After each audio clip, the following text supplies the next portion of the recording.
Kentucky had their chances, but eventually let Tyran Stokes slip away to the Kansas Jayhawks. Is Mark Pope's season already ruined? We'll talk about it here on today's episode of Locked On Kentucky.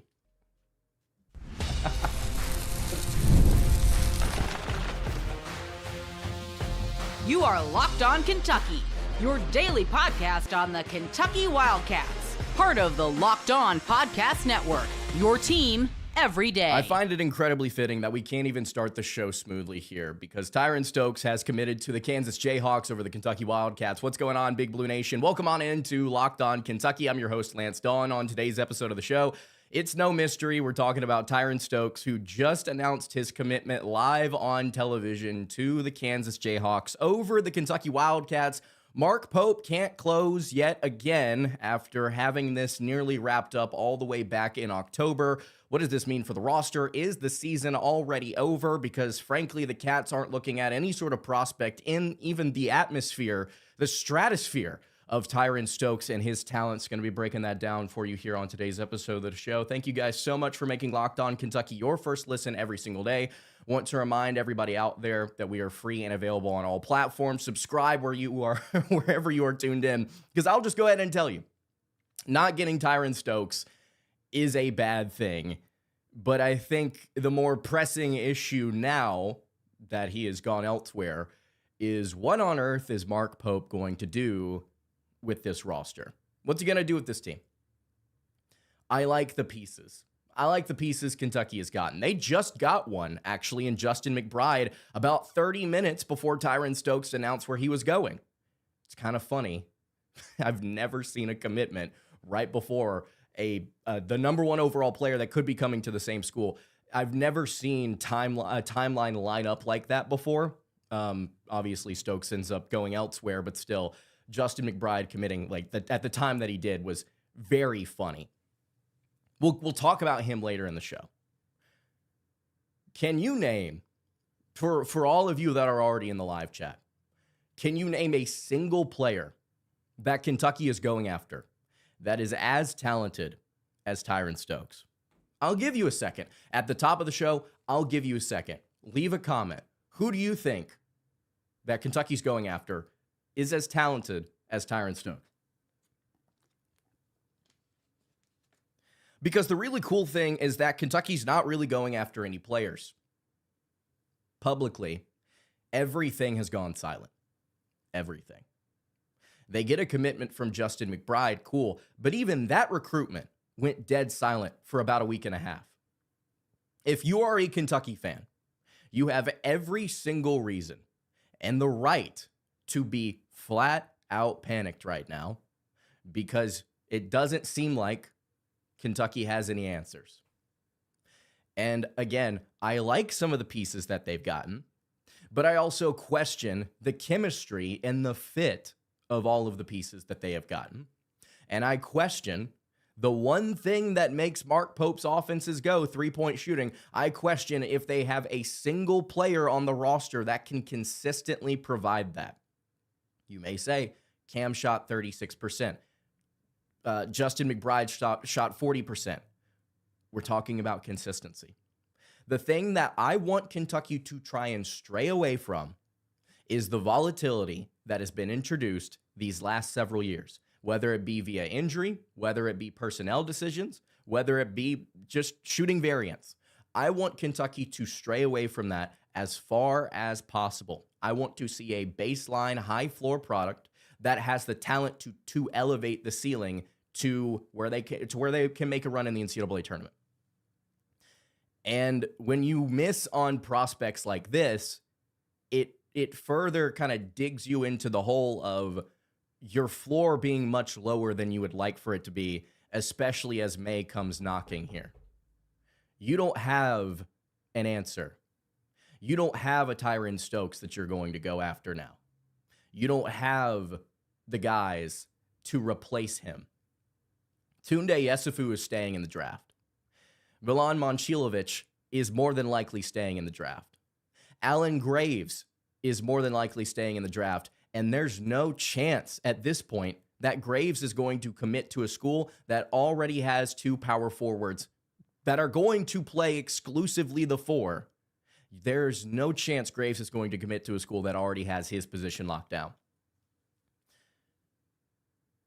Unless Momcilovic comes back, which even if he does, I think he'd be a great add. He's not Tyran Stokes. He's not the playmaker that Tyron Stokes is. He's not the dominant presence at the rim. He's not the ball handler. He's not the athlete. And everybody saying in the chat, Tyron Stokes can't shoot. He's shooting over 36% over the course of this past season. His Rainier Beach stats that you can find right now are from his junior year. Scouts are telling you over the EYBL circuits and during this last year, he was shooting 36+% and the jumper's gotten better. I, just looking at his form, would trust that he is a competent outside shooter. Not elite, but competent, to where if you give him volume, I mean, he's going to produce. There is not a solution to this. And again, I want to take this back to October, where everyone and their mother thought that this was done. We thought Kentucky had this in the bag. We thought he was going to commit within like a week. We thought we were going to get the #1 overall recruit for the first time since Anthony Davis. Do you realize what that would have done for this program? Do you realize what the perception of what Mark Pope was doing, even through the season that was? Do you understand what that would have done for this fan base, for Pope, for this university, and the look that they're trying to have right now as a men's basketball program? It feels like we're in decline. There is no other way to put it.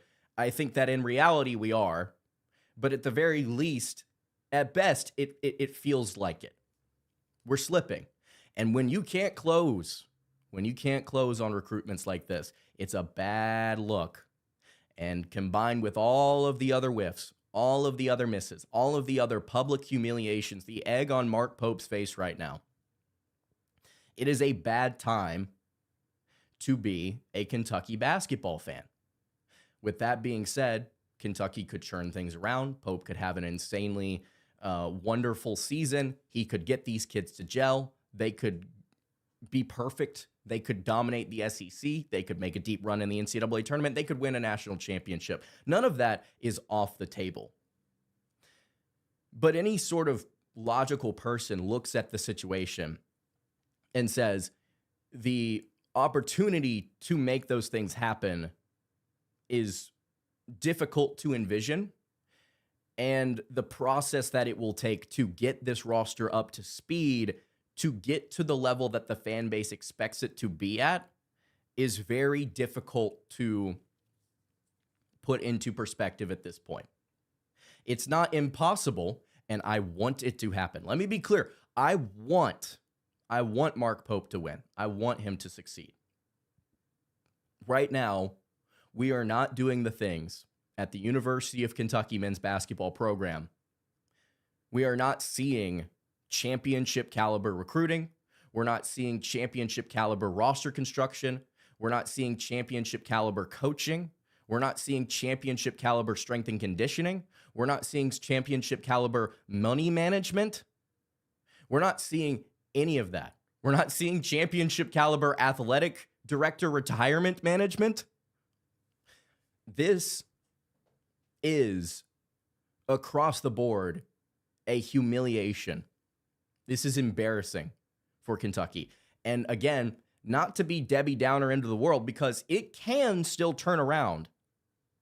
Things can still turn around. But Mark Pope and this staff are going to have to find either a diamond in the rough, Braden Hawthorne's going to have to take off, or they're going to have to find some international prospect to throw several $1 million at that is going to be a potential first-round lottery pick type talent in order to make this roster what we need it to be, which right now is just simply competent. You need the team to be competent. There is so much variance because of the types of players that you have now selected. There's so much that could go wrong that you need some answers. Mark Pope needs answers. And right now, he doesn't have them. Let's continue to break this down. We'll talk about maybe the positives here. Hey, Justin McBride commits. What if I continue to say he's a high floor type guy?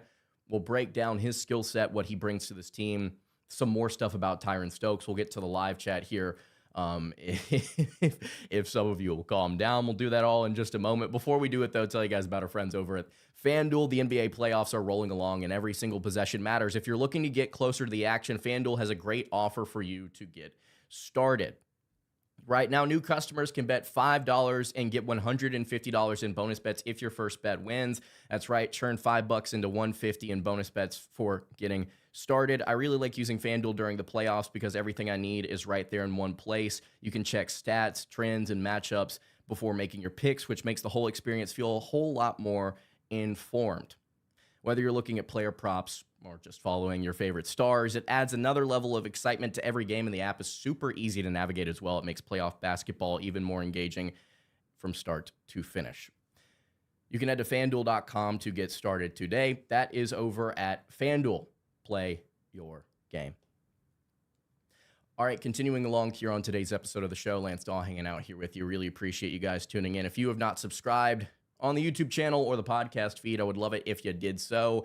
No Tyran Stokes, potentially no hope for the Kentucky Wildcats. It's going to be a very interesting offseason. It's going to be a very interesting offseason for the Cats now that they have missed out on the only player that could elevate this roster in terms of raw athleticism and talent that they are currently looking at. The board is thin. It is virtually non-existent. With the commitment of Justin McBride, it is somehow even smaller. And here we are now. Just sitting in silence for what might be a couple of weeks at best. At worst, Kentucky's hoping Cam Williams and Braden Hawthorne are stars. You're a mod, by the way, now, Kirsch. Congrats. I want to read something here from Jack Pilgrim that he posted earlier today. And I think this kind of encapsulates what I was saying earlier, and it hits the nail on the head. Beyond Stokes, the only real options are Iowa State's Milan Momcilovic and Santa Clara's Alan Graves. Two guys we're throwing bags of cash toward, both strongly considering keeping their names in the draft. Money talks, especially if they don't love the feedback they receive from the NBA teams in the coming weeks, but they are both massive risks. The reclassification options leave much to be desired too, and the international path is a crapshoot.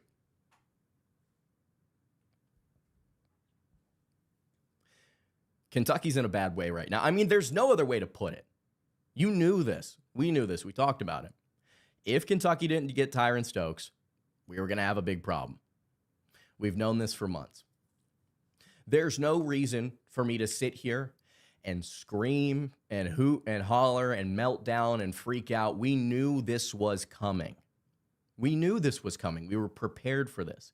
Tyran Stokes drawing this out as long as he did prepared us for this moment. By the way, handled himself very well on TV. Seems like a good kid. Wish him the best of luck. Hope him and TK crush it at Kansas. Two players that Mark Pope could not find a way to get. Best of luck to them. I will say, Tyran Stokes is a phenomenal player. He is an asset Kentucky would have loved to have had.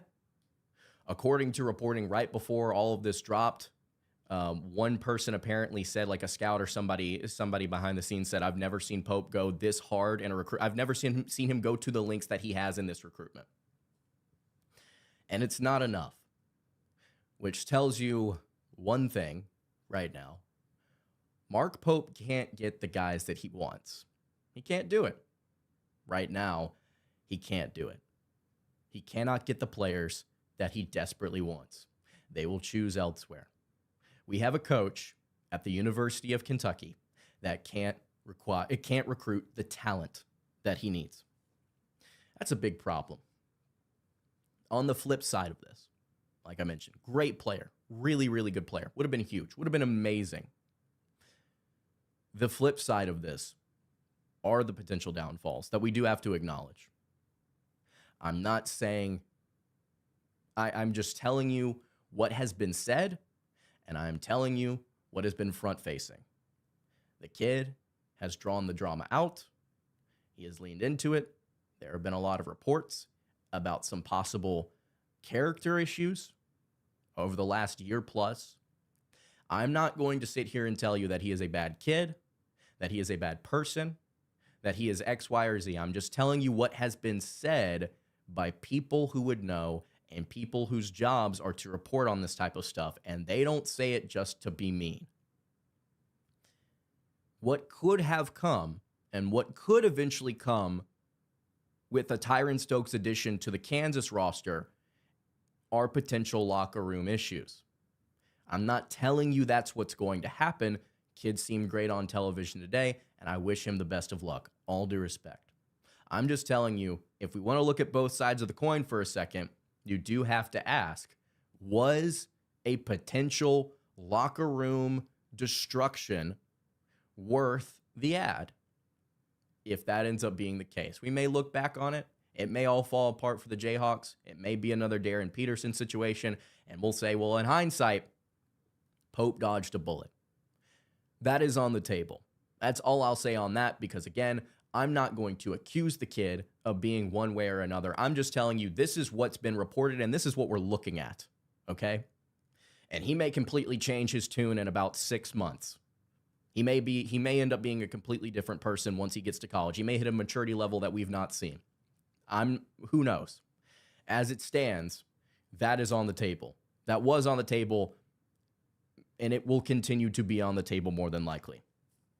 If you also want to find any sort of, I guess solace is the right word, in Stokes not coming to Kentucky, you also have to ask the question, you have just picked up 2 ball-dominant guards for your backcourt that need the ball in their hands to succeed. One of them maybe doesn't, and you're banking on that, by the way. You're banking on Alex Wilkins not needing the ball often to be an effective player.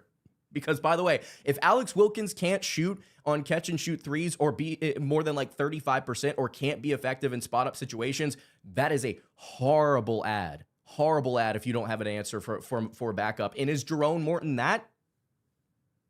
I don't know. But if you have 2 ball-dominant guards, would Tyron Stokes have been the best answer? Would he have been the best pairing with Dawe and Wilkins? I think you can make a very logical argument for no, but the talent, it overcomes the issues. I think the athleticism and the talent just sort of overcomes the maybe some spacing, ball handling, possession usage problems become, who cares? We've got talent at the 1 and at the 3, and these guys can pair well at the very least, and Wilkins maybe becomes a non-factor, but also maybe he's just lower usage, higher efficiency. Who knows? But I think there's a very logical argument to make where you can say Tyron Stokes needs the ball in his hands a lot. So does Zoom Diallo. Does that clash?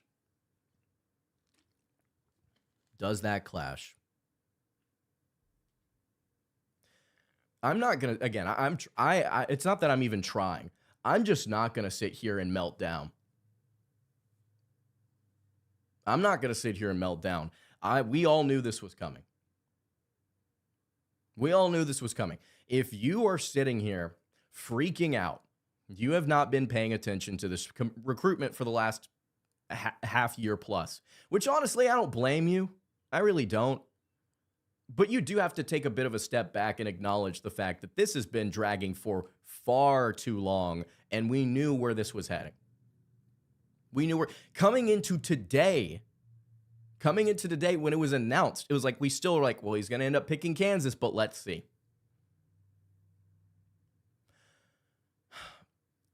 That is also at the same time, though, while this is not like end of the world stuff, I'll go back to, I know I've said it several times already, what you gonna do now? What you gonna do now, Mark Pope? You threw all this time and money trying to get the number 1 overall player, the player you so desperately wanted, and you can't do it. I hate to say it, 2 years into his tenure, As it stands today, Mark Pope can't recruit. Can't do it. And he could put together a roster that dominates and wins a national title. But as of April 28th, the head coach at the University of Kentucky cannot recruit. Let's talk about Justin McBride. Justin McBride has some good, has some bad. Overall is interesting. Probably a player I would want as a backup because he is, again, high floor, low ceiling. 15.3 points, 5.5 boards, 1.5 assists, 1.8 turnovers, shooting almost 50% from the floor and 40% from three. I mean, the counting stats are good to solid. Defensively, he is bad. He's bad. He does not consistently give effort. He does not consistently match up well with taller players or five men. He's going to exclusively guard 1 through 4, and even that I would question. I'd probably put him 3 or 4. I would not want to put him on a quicker guard just because he is a bit slower. He's a big-bodied player that can spray it from 3, and he's flashy at times, but he's not a great ball handler. His decision-making has not been great. And there was a tweet earlier today from Jeff Goodman that said, that was going through like the scouting report from one Sun Belt coach, and there was a lot of positives. It was like uber physical, like can get to his spots, is like a 3-level score. He's going to be really fun to watch with the ball in his hands, but also he doesn't consistently give effort. He's an inconsistent three-point shooter, which a lot of people jumped on. A lot of people said, you don't know what you're talking about. How can you say that he's a good, that the scouting reports say that he's a good three-point shooter, but he's also a bad three-point shooter? That's just the average internet user not reading what they're being presented with. If inefficiency doesn't equal inconsistency, you could end up averaging 40% from 3 and shoot 50-something% from 3 in like November and shoot, I don't know, like 21.4% in March. Which, hey, if you want to go to Justin McBride's sports reference page, for any of those of you out there that question that, he shot 56.2% from 3 in November, 33% in December, 40% in January, 21.4% in February, and 25% in March. Wow, it's almost like I looked this up before we started the show. But no, he is inconsistent. But he's also, again, in my opinion, despite some of the volatility within his game, I think he's a floor raiser. I think he's a floor raiser for Kentucky because he's like 240 freaking pounds. Kentucky needs some muscle to go along and jive. They need somebody with a little bit of muscle to go along and jive. And even if he's not a great defender, he's somebody that I think will help open up this offense a little bit. Pope is really banking my guesses here on him being a better three-point shooter and having Wilkins and Diallo to create more open looks. Kentucky is going to have to change a lot about their offense because it's not going to be 5-man, run the show at the top, zoom action. It's going to be a lot more pick and roll, drive and kick is my guess. It's going to be a lot more pick and roll, drive and kick. And with that, more than likely will come a lot more tempo is my expectation, because if Kentucky's not a very efficient three-point shooting team, they're going to have to do this by volume, and the best way that you can supplement a bad three-point shooting team is by chucking as many freaking shots as you can, so it's speeding the process up. I don't know how good Kentucky's going to be on defense this season. My guess is they're not going to be very good, or at least not at the elite level that we need them to be, barring some extremely dramatic change. And here we are with Justin McBride, who, again, I don't hate the ad. I really don't. Like, but it's interesting because there is stuff to like. But there's also some questions, especially if he's a starter. I don't know. I don't know. I mean, it's the same thing for every freaking player that Kentucky has gotten so far. Zoom Diallo, not a great three-point shooter, a little turnover prone, ball dominant. Alex Wilkins, 175 pounds soaking wet, played at Furman, freshman, inconsistent outside shooter, needs the ball in his hands, extremely turnover prone. You get Justin McBride, can't play defense, low effort, good three-point shooter, but also inconsistent. Not a great rebounder for his size at 5.5 boards a game. Ousmane Ndiaye, player that you and I didn't know about this time last week. Inefficient three-point shooter. Does not drive to the rim. Does not have a post-game period. I mean, all of these pickups have some major concern. There's not a Tyran Stokes. There's not a Yaxel Lindenberg. There's not an Amari Williams. There's not a Kobe Brea. There's not like a silver lining of here's a great player that we know is going to fit what Pope has done. There's no clear answer. There's no solution to the test. This is going to be either the worst idea that any coach at Kentucky has had since Billy Gillispie in terms of roster construction, or Pope is going to look like an absolute genius in January. He's either going to be fired or he's going to look like a madman genius. There's no other way this will go. There's no mediocrity. There's no skimping by. It's either going to be terrible or it's going to be insane in a good way. There's just, I have said for years, since I started doing this show in 2021, you can go back and you can see a tiny little Lance with a terrible haircut talk about how I want to escape volatility. I want to go and rejoin college basketball's elite where we don't consistently have the issues that these other teams that are floating around the top 15, top 25 have. I want to be well-rounded on both sides of the ball. And we still aren't getting the players to do it. Still aren't getting the players. I will do a show tomorrow going more in depth about McBride. We'll talk more positively about him, but this is, I mean, it was expected again, but this is a loss. This is a huge loss for Pope, and now we go searching for answers that we don't have. I don't know what to tell you. I don't know what they're going to do. I don't know what's to come.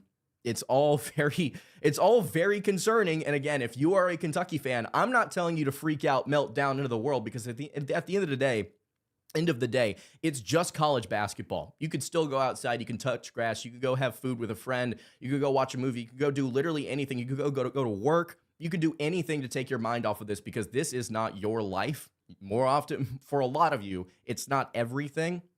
But if you're a fan, you have every right to be concerned and every right to be upset and worried about the future of the thing that you do care about eventually. I mean, at the end of the day, you still care about it, as you should. Sucks.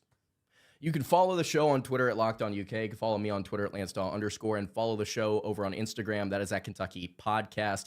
Any questions, comments, concerns, leave those in the YouTube comments below. Hit me on the socials. I will see you all tomorrow for another episode of the show.